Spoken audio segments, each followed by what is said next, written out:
Lucy Wanjiku works out every morning for 40 minutes. She never misses a day. When she lived in Germany, she regularly went to the gym.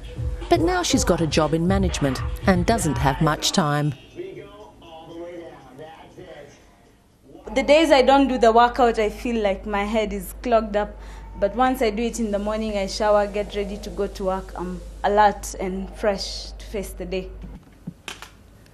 These CDs are souvenirs of her time in Germany. She lived in the city of Hanover for 1 year. After securing an educational scholarship, she completed an internship at the German auto parts company Continental.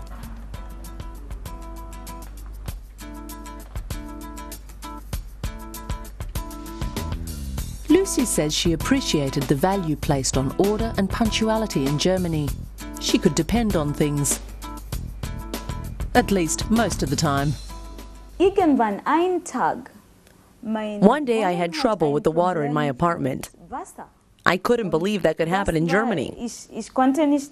Usually everything works great. But that one day there was no water in my apartment.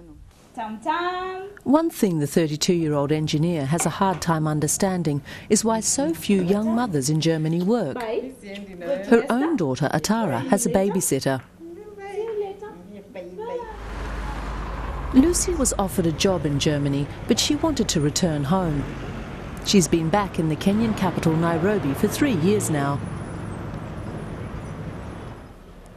She's a department head at a company on the outskirts of the city. It's the first company in Kenya that specialises in portable toilets for large events or family reunions. The company is now looking to expand, and Lucy and her team are working to develop a new branch of business, wastewater treatment plants. It's a rapidly growing sector in Kenya.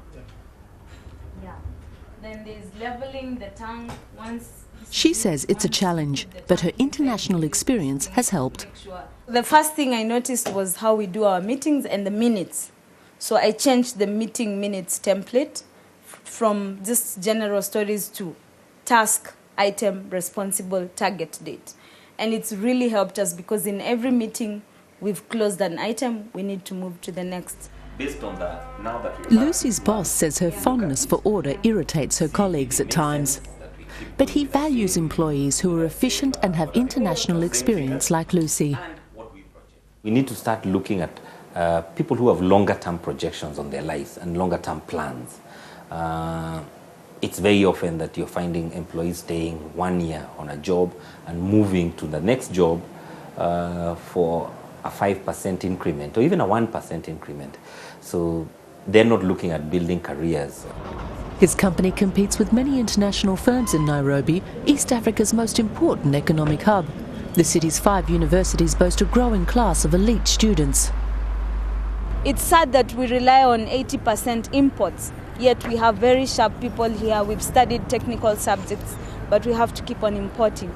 Like the way I'm doing wastewater right now, it's a very simple mechanism. We shouldn't be importing it. We can actually design it here and manufacture it. But you find that in our country, the support, like the financial support to fund R&D or people with innovations is not very set in place very well. Lucy and her friends belong to Kenya's steadily growing middle class. They have good jobs and earn up to €3,000 a month. Their goal is to strengthen Kenya's economy and help bring about political change. I would wish that the gap between the haves and the have-nots is not so big, because you find the rich are extremely rich, richer than the rich in Europe, and the poor are really poor. So I would be happy to live in a place where I don't see slums anymore. For that, international investors will have to get on board, not just development agencies. Lucy Wanjiku represents the new Kenya, a country with confidence as well as know-how.